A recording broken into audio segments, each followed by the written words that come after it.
Play the ponies in style at Champions, the outstanding simulcasting room at beautiful Hialeah Park. Yes, the grand old lady of thoroughbred racing has never been more vibrant, and you can wager on the races from the top tracks around the country while enjoying a cocktail at the Brass Rail Bar or any of the fine food served throughout the facility. If poker is your game, you're covered in style, and you can play all your favorite Vegas-style games, including blackjack, craps, and roulette, in Hialeah Park's sizzling hot casino.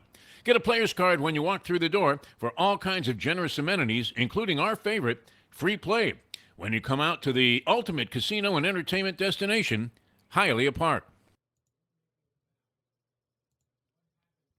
Welcome one and all to another edition of the Defo Show with Lubie here on the 5 Reasons Sports Network. Thank you to Water Cleanup of Florida. It is, I was going to say it's the hot season. It's always the hot season, but there's different levels of hot. If you've been down here in South Florida for any time, you know, August is a lot different than February. Well, we're in June, so we're getting there. Humidity's there. The rains are there. And this is the time that our homes take a beating. And we find some issues we're never really happy about, whether it's water, sometimes to the extreme of flooding, fire, mold. Well, thank you to Water Cleanup of Florida. These don't have to be issues. You now have the solution to make your life stress-free. When it comes to issues with your home, just give Water Cleanup of Florida a call. Now, with over 6 years of experience between Michael, Robert, and their team with licensed contractors, with the ability to reach them 24/7, the biggest of problems can be made nice and simple. Just give Water Cleanup of Florida a call. 954-579-0356, 954-579-0356, or visit them, WCUFL.com. Again, they'll come out, assess the situation, and because of those licensed contractors, they will correct it, and it'll be nice and easy for you, which is the goal, right, when we get people out to our homes. If you mention 5 Reasons or Lubie, you get a free inspection during business hours. And you can always follow them on their socials, Facebook, Instagram, and Twitter, at Water Cleanup FL. Water Cleanup of Florida. We clean up your schmutz. The schmutz was raining for the Golden State Warriors last night. The NBA Finals now sit 2-1. Boston shocked me and won. And a lot of it had to do with what we've seen throughout this series already. The Golden State Warriors go really long periods of time with lacking intensity. Look, we saw with the Heat, but at least the Heat had injuries. The Warriors aren't hurt right now. I guess Steph Curry left a little early, but he's supposed to play in Game 4. Outside of that, everyone's pretty healthy for the Warriors.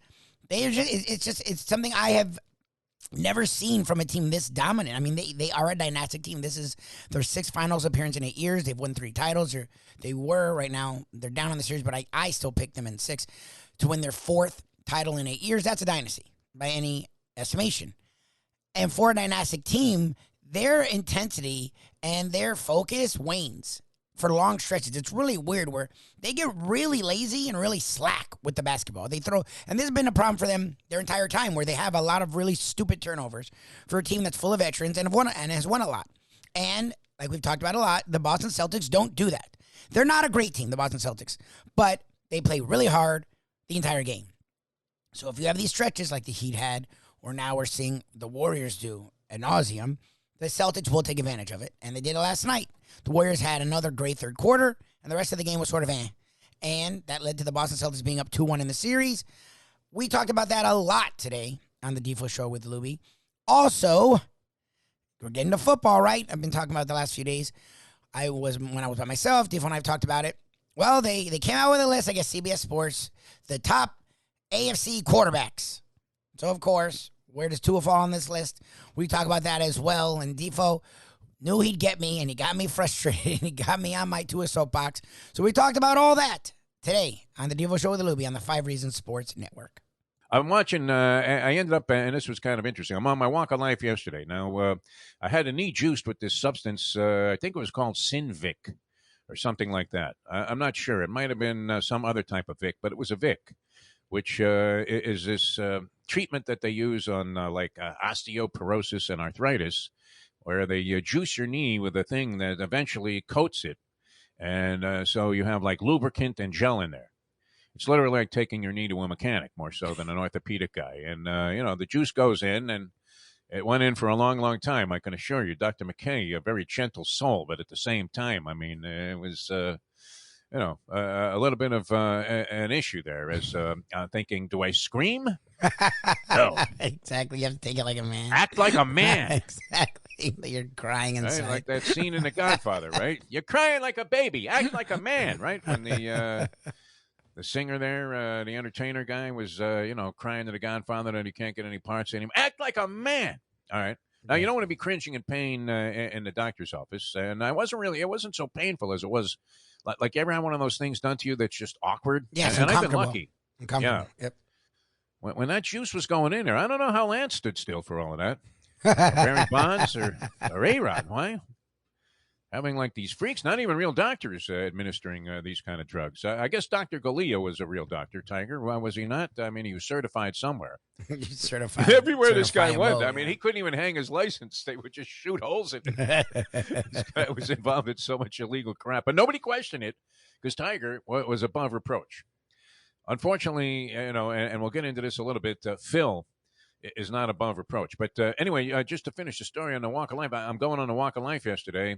And I decided, you know what, as stiff as this knee was, I'm just going to walk it through, right? You know how the saying goes, walk it off. And I was always very good at this. When I got whacked in a ball game or something or rolled an ankle, I would try to walk it off and just continue Keep playing. Yep. I didn't act like I was in agony or anything. Nope. It was like, no, I'm fine. I'm one of those kind of guys when I'm playing sports. So no matter what, right? I mean, your eyeball could be in the back of your head.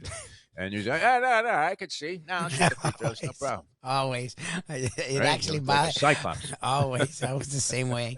I'm bleeding. It's like a pickup game, and I'm like, no, I'm good. Yeah. I think that was largely a Brooklyn thing, maybe a little bit of a New York thing. It kind of carried over to Long Island, where you dust yourself off, you get up and you play, right? Yep. Doesn't matter, you're bleeding all over the place. Yeah, no problem. You're going to get out there and play. So I decided to go ahead and attempt this 4-mile walk that I do. And I was cruising along. Everything was going fine. I was going to make it easy. I wasn't going very fast. I don't walk that fast anyway. But, it isn't like, I'm looking like I'm walking around the track at Century Village.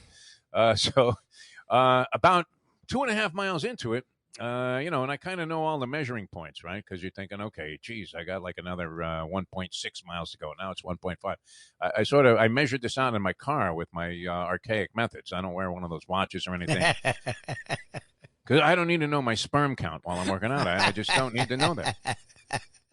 Oh, what was that? Lubie 0.0. Yes. I was going to say, you still have it. Good for you. Big, fat, round number. You can draw that right there on the board. That's what chance impressive. do you have here? That's impressive.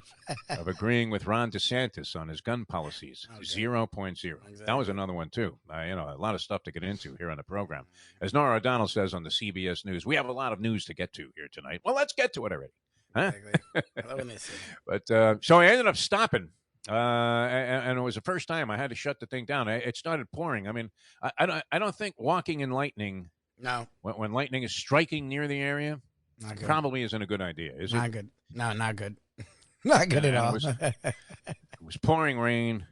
All right, so I stop in. The only thing that's kind of on the way between the areas that I walk to or walk to and from is Stinger's Bar, where I met my lovely wife, Sally, the Mustang, who I survived 11 days with on the road. I still need to actually hear more about this trip.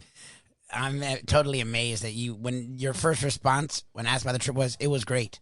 I'm amazed that it was a great trip. I believe you. It's going to be a great trip no matter what. Okay, I'm just saying. I won't say that we didn't come close to booking an individual flight home at some point. I was just waiting for stories, and they were all amazing, and I'm happy. I'm just confused. I had Delta Airlines on speed dial. Okay. That explains a lot. No, it was fine. I know. It did well under the circumstances. It wasn't too bad at all. So on the screen is like ESPN 9 or whatever it is that is like just constant stats and gambling. They have like 2/3 of the screen. This side of the screen is covered. The bottom line is covered. It's all odds. It's all gambling. Yeah. And they have these 3 guys sitting around in some hotel room in Las Vegas and then a really hot chick. Always. That's giving out selections, too, right? And you tend to gravitate towards her picks, thinking anybody that hot can't be wrong about everything, much like these ugly fat guys are. Always. Who know everything about everything. They have every stat. Right. I mean, it's sabermetrics. I mean, you can see Buck Showalter being channeled through their inner being.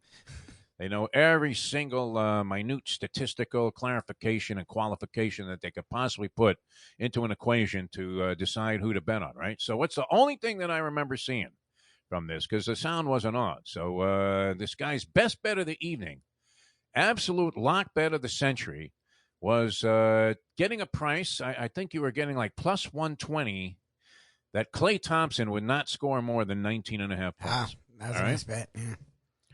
I'm kidding. Nice bet. Yeah. He ended up with like 27 in the game. Oh, he did? He had 20 really? in the third quarter. He hadn't done anything. He played okay. He goes to the stripe to bury you in the third quarter. No, he shot the ball okay. It wasn't brilliant, but, he was like 6 for 12 on, I think from the field or on three-point shots. Ended up going to the free throw line.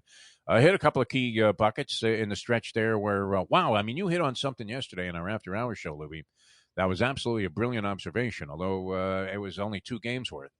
But the Golden State Warriors' dominance in the third quarter of these ball games continued to be part of the pattern last night as eventually the Celtics got on a run at the end of the third quarter to kind of made it look a little bit more plausible. But they were getting annihilated again in the third quarter of this game. Yep. So, and it looked like Golden State was going to come all the way back. Steph Curry hits a 3-point shot. And they get a 1-point lead. It was their first lead since 2-0. Yes. And that was about midway through the third quarter. Yep. And you thought, oh, wow, here it goes again. Same thing. Scenarios game 2. The Celtics just don't have the firepower to match when these guys are on fire from 3-point range. And Klay Thompson was hitting shots after, he needed a Mason card the first few games, two games of the series there. I mean, he was not only throwing bricks up there, these were boulders. He wasn't close, yeah. These were Atlas stones. Remember when they had the guy Sven and he was trembling and he was trying to pick up the last Atlas stone, and you're looking at a guy that weighs 470 pounds of solid muscle. Even his head looks like a bicep. And he can't carry this thing. And that kind of looked like, that's what it looked like with Klay Thompson hoisting these shots up there. It was ugly. But last night he had it back together. He looked much more on form. Draymond Green had a lousy game. It got very physical. Steph Curry, wow. I mean, that Jaja Pachulia rule that they put into the NBA where you can't come forward and not give a guy a place to land. They ended up calling a flagrant on Al Horford for making this move. Now, this was not by any means. I mean, you could not have interpreted this in any other way except to say it was just strictly unintentional. Yeah. And yet, by definition, it qualified as a flagrant foul. And if you look at the replay, Steph Curry's foot comes down on the foot of Al Horford. And you thought, wow, I mean, look at the difference here. You have, on one hand, now Golden State's going to complete, and they ultimately did, a 7-point possession. 7 points in one possession. Amazing. They were out of it, and all of a sudden they have a 7-point possession because Curry cans the 3-point shot that he took over Horford. Yep. Horford commits the foul. Now he has the old Jerry West thing, 2 to make 1, right? They should have been watching James Conn and the Gambler where West goes to the line with 3 to make 2 and misses them all. But, you know that Steph Curry's not going to even need the second foul shot. And then they get possession, and they can, like a lucky 3, this guy Porter shoots one out of nowhere as the shot clock was expiring. And all of a sudden, bingo, you put 7 points on the board in one possession. And you thought, wow, if that isn't a kiss of death for the Boston Celtics, holy Red Auerbach, I don't know what is. And to the Celtics' credit, they battled back. They got back on their game. And Golden State didn't have enough firepower left. It often happens in the NBA where teams trailing by double digits or, even 20 points. And they make a big run. They come all the way back. They cut it to 3. And then whoosh, like the, rain coming out of the west, the clouds out of the west, making their way to the beach here in South Florida. And then all of a sudden, as if they hit a wall, they just start peeling back. And there it is. Plantation is under an unbelievable monsoon-like condition today, and you're sitting there at the beach with a sun reflector thinking, oh, man, I don't know. I should have brought some more sunscreen. So the Celtics take, in a pivotal game 3, they take what would be a commanding 2-1 lead. If you looked at the statistics and the history of the NBA, teams in these situations, I mean, we're going Mark Lawrence here. After being 1-1 in series, the team that wins game 3 wins something like 82% of the time. They go on to win the series, which makes some sense, especially in these circumstances where Golden State lost the first game of the series on their home wood. And now the Celtics, essentially, to win the series, would have to win their 2 remaining home games, and they've got it in the bag. Celtics, 50-1 to start the season and win the NBA championship. I mean, wouldn't it be nice to be one of those guys? Wouldn't it be lovely to be one of those guys that just routinely threw $100 every year on your team to win whatever championship it happened to be, whatever sport it was in, and you catch the Celtics at 50-1 with a pretty good team that started out poorly, but really came on. Probably dropped. I would imagine that, as we were talking about the other day, they had to be more than like close to 100-1. Yeah, when they were after, horrible. approaching the All-Star break. Correct. Yeah, they were under 500 like just before in December and in disarray. November, January. Right? If you thought the Nets are dysfunctional with Kyrie Irving, the Celtics seem to be doubly so. And unless they could bring back John Hondo Havlicek from the grave, there seemed to be no solution to them having a good season this year. And then they caught fire. And it was great. And Jaylen Brown coexisting with Jason Tatum. That's a nice storyline to the season. This guy, Williams, man, wow. Kind of a Rodman-esque Energizer Bunny type of guy on the boards there and scoring on the inside, playing some good defense. He was a big factor in the game last night. Draymond Green was way off his game, and the Golden State Warriors, who you can never discount, I would think. Are they going to come back, in your opinion? Now, you had them winning last night. I did not. I thought the Celtics would win. I didn't know they'd win by 16. I probably would have been reluctant to lay 3.5, but if you were going to make a wager on the ball game, it seemed like Celtics money line would have been the play. Although, who likes to give up a price in an even, money proposition? Yeah, no. You don't. If you're not getting money on going, you might as well take the... Is that just a wuss move to play the favorite on the money line? No, I mean, it's practical. The name of the game is to win. People. Yes, that's the point, yes. To win, okay? So if you're not sure about 3.5 points, you're thinking this is going to be one of those nip and tuck battles, right? We'll take a little bit off the cheekbone here and see how you look now, Mrs. McGillicuddy. In the meantime, they're shoveling, tire inflation devices up your rear end there to expand your body parts. No, I mean, you can go through all kinds of craziness trying to figure out what's the best way to go. But if you wanted to win and you thought the Celtics were going to win the game, that would have been easy. When you weren't having to give up too much of a price, I don't think, on that, because they were only 3.5-point favorites at home. So what? Would you lay 120 to win 100 on the Celtics last night if you thought they were going to win the game? I would have done the points. I mean, you probably would have gotten even better odds. Because if they're going to win, a lot of people probably got sucked in Golden State in the points, no? Oh, no, I thought Golden State would win. I thought we'd see what we saw that second half in Game 2, and it was more like Game 1, where they gave you a nice third quarter, and then they went back to playing sloppy, lazy. I've never seen a team that's this good, that's in the dynasty realm, be that sloppy for the stretches they're sloppy. Like, and I'm not, and people are gonna say I'm hating on the Celtics. And it's the turnovers they make have nothing to do with the Celtics half the time, and it's not. It's worse to me. Like, I'd rather be the Celtics. Like, Steph will throw a bomb pass like he's Kevin Love to a guy who's defended. Like that, you don't throw the bomb pass to a guy who's defended. Like, yeah, and they'll be in transition and do a no look. And then no one's there. It's like, what? This isn't and one. This is Game 3 of the NBA Finals, guys. Like, yeah, it's weird for a team that's been to 6 NBA Finals in 8 years to like take 3 minutes ago. All right, we're gonna go and one mixtape. All right, Doctor. All right, Silk the Shocker. It's like, what are you guys doing? Like, they go to the. Remember that kid, the little white kid, the professor. The professor. That's what I call the document. Yeah. The professor. Yeah, like that. The professor. Yeah. That's what they do. Who was that guy, man? I mean, he was great. He was like a mini Pete Maravich. Yes, he was classic. I mean, doing all kinds of dipsy doodle moves there, and behind the back, around the neck, through the legs, dribbling like a maniac, like he was, Abner Haynes, not Abner Haynes, Marcus Haynes, and Abner Haynes was a football player, right? I don't know. But when you go that far into the distant past here to make references on the show, are you allowed to make mistakes, Lubie? Yes. Yeah, maybe so. Anyway, good to have you guys with us. So the Celtics end up taking a 2-1 lead in that series. All right, topical sports debate. That's what you wanted us to go towards on the show, Lubie. More contemporary topical conversations. I mean, that was like 10 years ago. I gave up on that like in 2011. For sure. Narrative lists and things of this nature. All right, so we go to football, Lubie. And this is one I looked at today on CBS Sports Line, all right? And they were ranking the top quarterbacks in order in the AFC, quarterback-loaded conference right now. All right? So they have it number 1, Patrick Mahomes. Still number 1 in your opinion? Yes. Patrick Mahomes. Yes. Number 2, they have Josh Allen. Josh Allen, Buffalo Bills, certainly a coming star if he isn't one already. Look to be capable of taking the Bills to the Super Bowl. Maybe they're one of those teams that ascended to near the top, and now they're ready to make the big move. A lot of people like the Bills this year to represent the AFC in the Super Bowl. You could probably get what? Can you get 5 or 6 to 1 on that? I don't know. Right now, a lot of people are higher on them than the Chiefs. A lot of people have them as their favorite. Justin Herbert comes in at number 3. Justin Herbert, certainly not impossible to envision. Now, I think people are high on him, but I mean that's not where I would. Do you see where this is going, though, from a local standpoint? I totally get where you're going with it.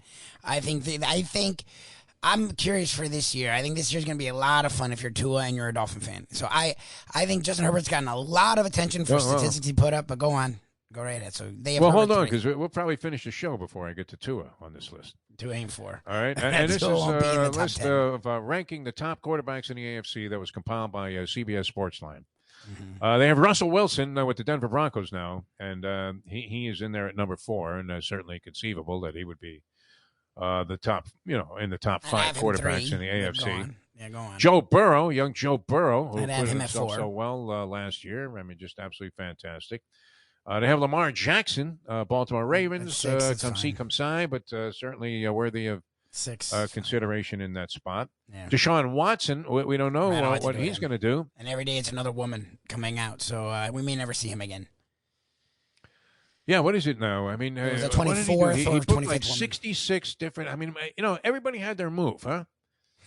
Now, I'm not saying that he did any of this and that it wasn't consensual if he did, because he didn't deny that, he never said, like, hey, nothing happened here. He just claimed that whatever was involved was consensual, which is entirely possible. Just go to an Asian spa and get a happy end. Like there are places that do this. They're willing to do it. They're cool with it. Like, why do you have to get cute? Like, I don't, like, these guys, it's such a power move. It has nothing to do with sex, because there's plenty of places, or go to Vegas. There's plenty of places where you can have. This was his thing, though. Remember when Tiger had this thing where he was dressing in a business suit or something with no pants on, and he was getting, oral sex from various waitresses and hookers. I mean, I mean, come on. Tiger, people have all kinds of strange sexual, affinities, and proclivities, but this might have been his thing, I mean, to see. It might have been. That's clearly his thing. Like, he'd go on Instagram, get a random girl that was a masseuse, come do some. She's crazy already shit giving him a massage in sensitive areas. Yes. Right. All of a sudden, he would get in a position. Like, remember those days where it was like an erector set, Lubie? Yeah. You might still be involved in some of that. Those days. An erector set, man. It was just. I like that. Yes. Okay, now we're getting way out of bounds with what we wanted to have. Considering that we were looking at a list of quarterbacks and trying to figure when we were going to get to Tua Tagovailoa. So it's probably like 16. All right, so Deshaun Watson at 70, though we probably won't see him for the next 2 years. Deshaun Watson, okay, yeah, but that is a strange story, though. I mean, is it not? Well, he and his lawyer are so obnoxious that the women that weren't. Is that Rusty Harden guy? It is 100% Rusty Harden, and they're both victim blaming. And the victims are like, all right, if you want to be that loud, we were trying to let you go, let it go. Screw you. So every day it's a new, because Harden's being defiant and being a jerk, and Deshaun Watson's being defiant and being a jerk, and that's fine. They're just pissing off the women, and the women are coming out of the woodwork every day. All right, what's Raj got to say about any of this at this point? I don't know nothing. He went Colonel, what was that, Colonel Klink? Yes. I know nothing. Okay, they have Derek Carr. In behind Watson. You'll love this one. Who do you think is number 9 on this list, my friend? This is of the 16 starting quarterbacks slated to go to the post in the AFC this year. Because Ryan Tannehill. Even though he's not good, they still want to pretend like he's good. And this year he'll really fall off a cliff because they got rid of his best receiver, A.J. Brown. Okay, so we're 9 deep in this thing, and we have no mention of when Tua Tagovailoa, the man who's going to spark this dynamic Mike McDaniel offense. And, not necessarily getting any kind of high regard or respect from whoever put this list together. But, I mean, it's hard to argue that he fits in above any of these guys, is it not? I put him way ahead of Tannehill. Maybe only Watson because he might not play. I'd put him ahead of Tannehill. But you can't really consider that. I mean, this is just a list speculating as to what's on paper. All right, so Matt Ryan now over from the Atlanta Falcons is with the Colts. Mm-hmm. And he's in at number 10. I think that's believable. Mac Jones. No. Certainly looked like he had far more potential than Tua Tagovailoa in year number one. You don't agree with that? The last quarter of the year, he was horrendous. When they started playing better defense, he was an average to bad quarterback. Like, whatever. They have this because he's a white guy in New England, so they have to make him better than he is. He's not a good quarterback. He's a so you say this is based on racism? I'm saying that they do a weird thing with Mac Jones. He's a white guy in New England, so they make him a good quarterback. He's not a good quarterback. The last quarter of the year, he wasn't good. I think he's good. I don't know. I know you do. He's accurate guy. Woohoo! Yeah. If you look at him, the last quarter of the year, they stopped talking about Mac Jones because he was average to bad. All right. Well, Belichick will get to the bottom of that. He's going to make him amazing. And he implies that Tua is behind Richard Todd. I mean, he probably will be on this list. Yeah. Yes. All right. You have Trevor Lawrence at number 12. Trevor Lawrence with the Jacksonville Jaguars. I would put him ahead of Tua. Outside of if we look at how he was in the NFL, and he definitely had a way worse rookie year than Tua did. But sure, keep going. Okay. They're all better than Tua. Tua comes in at number 13. There you go. Which leads you to the magic question, like they talk about in boxing sometimes. Well, who did he beat? Or college football. Well, who did they beat? Or any sport for that matter. Well, who did they beat so far? They're picking up on the dregs and the schminks, the bag ladies of the universe. So he's only ahead of Pickett, the rookie, Pittsburgh Steelers. That's going to be the starter. Yep. Zach Wilson with the New York Jets, who has looked horrible so far. And yes. And is it Davis Mills? Yes, who was a second or third round pick who is only starting because the Texans are full on tank. Those are the only three guys that they have placed Tua Tagovailoa ahead of, and you would have to say it's not easy to argue with that list. Is he ahead of Trevor Lawrence at this stage of his career? Yes, I would put him at like 8 on that list. I would. You would rather start Tua than Trevor Lawrence. Yes, Trevor Lawrence was a pick machine. It's not his fault, and I think he'll eventually be fine. But you had they're picking and choosing. 2 words there before you get going. Urban Meyer. 100% Urban Meyer, and I think Trevor Lawrence will eventually be a good quarterback. But he's not now. Meet at the pro level. Unbelievable. I don't know what they're going off of. Are you going off of what we've seen? Because that's what you're blaming Tua for. You're not using his potential. You're using what we've seen. Or are you going off of potential? Pick. Because Lawrence is not what we've seen. Who else would you put him ahead of, though? I'd put him ahead of Ryan, who's in his 60s. I'd put him ahead of Ryan Tannehill. Ryan, you put Tua. Yes. Tua's numbers were solid. Quarterback. And he had Matt Ryan had a monster tight end, and he was on a team that was supposed to be at least decent offensively, and he put up nice numbers, and he's old as hell. Whatever. You know what's great about you? Because I knew you would love this topical sports material. Stupid. And that you would fall, just face first for it. I mean, of course, I'd fall for this. Who the hell knows? I don't know. I mean, I'm thinking this. Honestly, the whole Tua thing, it really has been capsulized now. And we'll all be right in front of everybody this season. Yeah, this year's everything, and that's fine. And it's fair to make. I mean, if you were in reserve of judgment as to whether or not this guy was going to make it, or whether he was better than Justin Herbert, or did the Dolphins make an organizational and monumental blunder in taking Tua over Justin Herbert, who was picked 1 pick after him. Yes, and looks to be the prototypical NFL quarterback, whereas Tua is running around and he's all left. Does anything happen to the right? Nothing. Zero. Nothing. Okay, nothing. He's a left-hander. Okay, logically, if he's going to be using lateral movement to try and dodge getting sacked every other down, he's rolling left. So, you now have an option, though, where, I mean, when you can throw some little stupid Joe Cap-like pass and drop it into the hands of Tyreek Hill, and then, on the other side, you have a guy of similar ability that in Waddle that's, that guy, wow, what a season he had. Think about that. You had a team that was 1-7, and this guy was shining. Yeah. And then, as the team progressed and won 8 of their last 9 games, Waddle was really the impetus behind that, was he not? Or a major force. And then it was interesting, because we were talking about, the Dolphins defense all of a sudden with Mike Westhoff yesterday. And he really believes that they have a hell of a defense. They do. So, yeah. Maybe they'll quit themselves, and that would take a lot of pressure off of Tua also, because he wouldn't be in situations where the other team is, naturally just going to tee off on the fact that the only place he can go is to his left. It's not like Fran Tarkenton out there, too. And that reverse move, the reverse Cochise spin move, That never works, right? You always end up getting like a 50-yard sack Exactly. on You that lose 30. particular maneuver. This McDaniel guy, though, really intrigues me from a coaching standpoint as an NFL coach, because we've seen where this type of coach now is much more in vogue than the old hard-ass, okay, we're going to be running gassers till we get it right. Yep. I don't know. Well, it's just there's so much money in it for the players, and the players have enough power now where it's hard to be that guy. You could get away with being that guy because you had all the power. In college, they still do it to a certain extent. I think the NIL is going to change that too, where the Nick Sabans of the world and are just like, well, screw you. Okay, you're allowed to transfer anywhere, and everyone has money.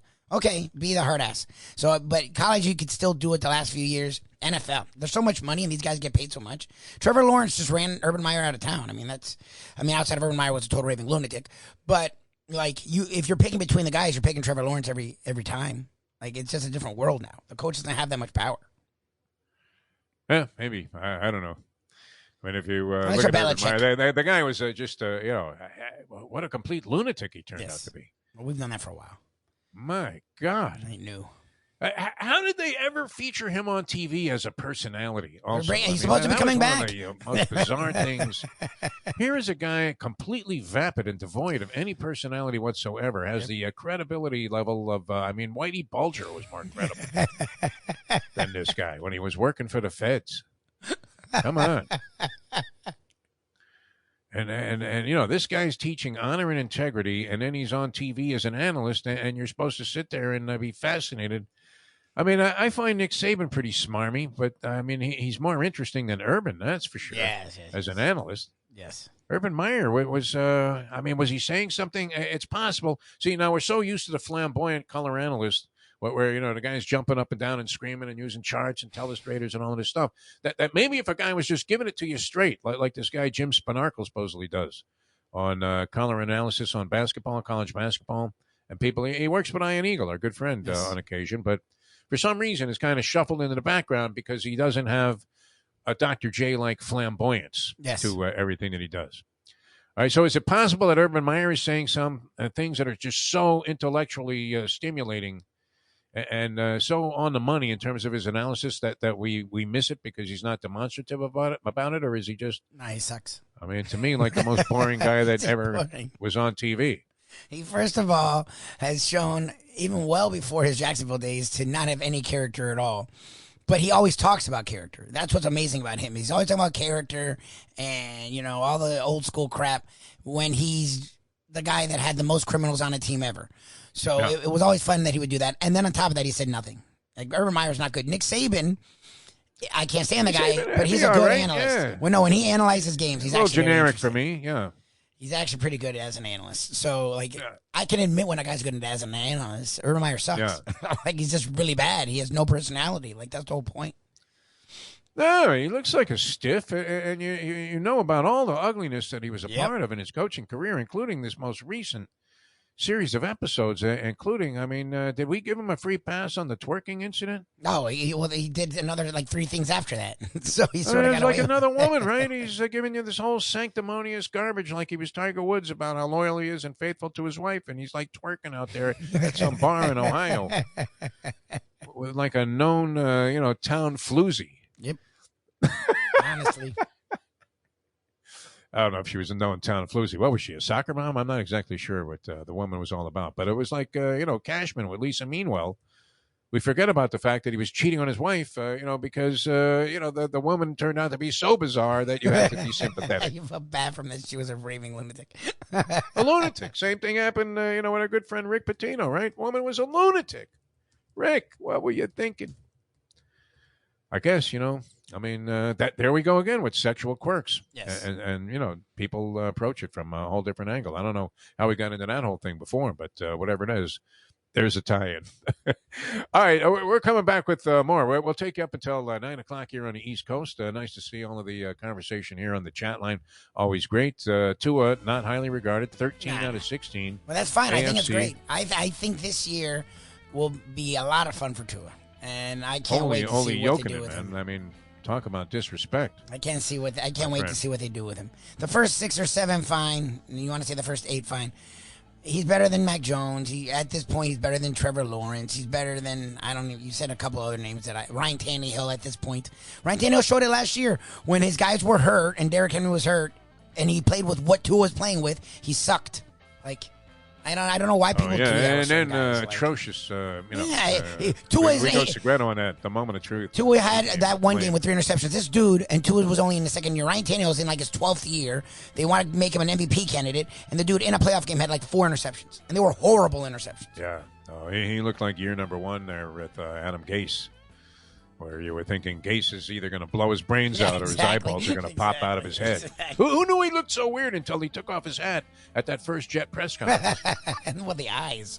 No one had any idea, right? Eyes I mean, were he looked scary. like a normal guy, right? You're thinking, hey, Adam Gase, good-looking young guy, right? Then he takes the hat off and starts popping those Marty Feldman eyeballs. And you're asking yourself, what form of fentanyl is affecting this man in this fashion? And you're introducing him. Only the New York Jets would continue to introduce this man as their new head coach. All righty, so I still believe the Warriors will win in 6. I think you keep seeing these ebbs and flows, and you'll see another one in Game 4, which I guess is Saturday. They're taking double days off. So I think you'll see another strong second half, and you'll see an even series. And then I'm curious if the Celtics win another game, but we'll talk definitely much more about that. Tua, it's not hard to get me amped up about Tua. I just think he's going to have a great year. I think they've given him all these guys are ahead of him that I think he's a better quarterback than, had more talent. Mac Jones had a better offensive line. Mac Jones even had a better running game and had a coach that put a system to have him succeed. Ryan Tannehill had Julio Jones and Brown, 2 top receivers. Plus, Derrick Henry, one of the best running backs in football and one of the best offensive lines in football. So, Matt Ryan's a good quarterback, and he still put up actually legit numbers. He also still had talent around him. Had a good running game, had a good offensive line, or at least a decent offensive line, better than what the Dolphins put in front of Tua. To me, Tua I would put him top 10 AFC quarterbacks right now, and I think as the season goes on, all the people calling for Justin Herbert, look, he still may be better than Tua by look. Tua finally has the kind of talent that Justin Herbert had, and he has as good, if not a better defense. I'm very excited for this season. I think Tua as well, and also he has a coaching staff that gives a shit. He also has a coaching staff that actually cares and is putting an offensive around him that'll help him succeed, which Tua did not have his first 2 seasons. So, Defo got me on the topical sports. We talk lots of sports, but we don't do topical very often. So, I'm sure you all, if you're Tua stan, as they say, was on my bandwagon. If you're a Tua hater or Tua, dissenter, you will probably be like, yeah, that's about right. 13, that's about right. So we'll see. We'll see who's right this year. We'll see you hopefully tomorrow morning. Check us out each and every day, live 7 to 9. Just Google the Defo Show, DEFO. Check us out also with our exclusive content podcast, the Believe Network, BLEAV.com. Search after hours. And each and every day right here, our South Florida content, the Defo Show with Lubie. Our South Florida-ish. Today we talked finals, but the Heat were almost in the finals, and we're paying attention to it, and we're hoping that the Heat get back there. So it feels South Florida-ish right here on the 5 Reasons Sports Network. Hey, folks, Tony Segredo here. Let me ask you a question. What do you look for when you go out to eat? Good food, obviously, friendly atmosphere, not too loud, but good energy, reasonable prices, and a place where you feel comfortable. All those ingredients, no pun meant there, are hard to find unless you're talking about the Texas Roadhouse. You see, they encompass all of those attributes. Really, really good food, amazing atmosphere, good for a family, good for a date, or just a night out for yourself, and prices that will make you extremely happy. Their ribs, unmatched. Steaks, hand-cut every day. Everything, and I mean everything, is made on site, including their incredible bread. It's the one day, folks, that you can forget about low-carb diets. Trust me when I tell you, Texas Roadhouse, your restaurant, your destination when you say, where should we go and eat tonight? These days, we're all looking for comfort anywhere we can find it. Thank goodness for Landlubbers Raw Bar and Grill in the Plantation location, because they are making sure you are as comfortable as possible. First of all, they're not only open for delivery and pickup. All you have to do is go to landlubbersbarandgrill.com for both pickup and free delivery. Their hours have changed a little bit. Monday through Thursday from 3:30 to 10. And Friday, Saturday, and Sunday from 11:30 to 10. You're going to have the best wings in the world. You're going to have a great burger. You're going to have their amazing soups. Again, Landlubbers, Raw Bar and Grill. It's nice and easy. Just go to landlubbersbarandgrill.com for both your pickup and free delivery. Thank goodness for Landlubbers for making you always feel right at home.